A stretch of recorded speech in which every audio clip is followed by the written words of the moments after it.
તો ધોરાજીથી મહત્વપૂર્ણ સમાચાર સામે આવી રહ્યા છે। જે રાજકોટ અગ્નિકાંડ બાદ ધોરાજી પાલિકા તંત્ર નિંદ્રાધીન કે જ્યાં રાજકોટ અગ્નિકાંડ બાદ ધોરાજી પાલિકા તંત્ર નિંદ્રાધીન, ત્યારે ધોરાજી નગરપાલિકામાં ફાયર સેફટીના સાધનો જ નથી કે જ્યાં નગરપાલિકાનું નવું અદ્યતન બિલ્ડિંગ બન્યાને 5 વર્ષ પૂર્ણ થઈ ગયા છે।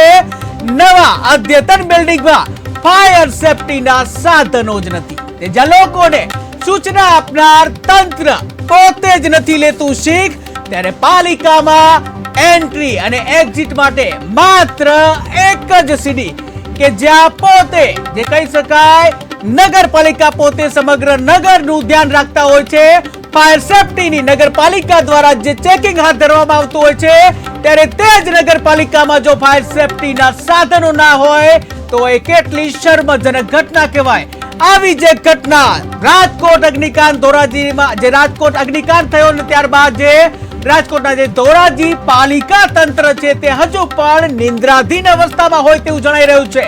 જ્યાં રાજકોટમાં જ આવડી મોટી જે ઘટના બની છે, જે ઘટનાથી સમગ્ર ગુજરાત જે છે એ સમગ્ર ગુજરાતમાં ખળભળાટ મચી ગયો છે, ત્યારે એ જ રાજકોટ જિલ્લાની ધોરાજી પાલિકા તંત્ર નિંદ્રાધીન છે હજી પણ। ત્યારે ધોરાજી નગરપાલિકામાં ફાયર સેફટીના સાધનો નથી કે જ્યાં બીજાની શું તપાસ કરશે, જ્યારે પોતે જ ફાયર સાધનો નથી કે જ્યાં ફાયર સેફટીના સાધનો નથી।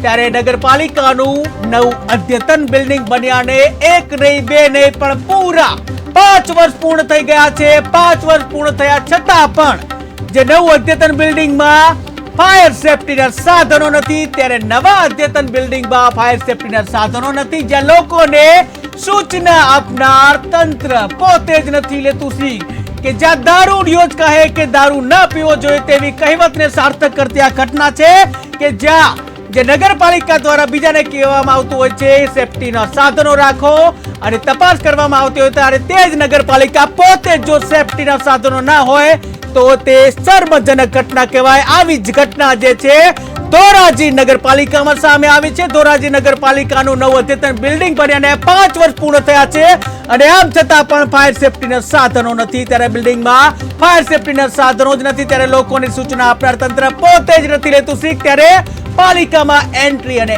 એક્ઝિટ માટે માત્ર એક જ સીડી કે જ્યાં જે ગેમિંગ ઝોન જેવી ઘટના અહીં પણ બને તો લોકોના જીવ જશે તો કોણ જવાબદાર, જેવા અનેક પ્રશ્નો થઈ રહ્યા છે।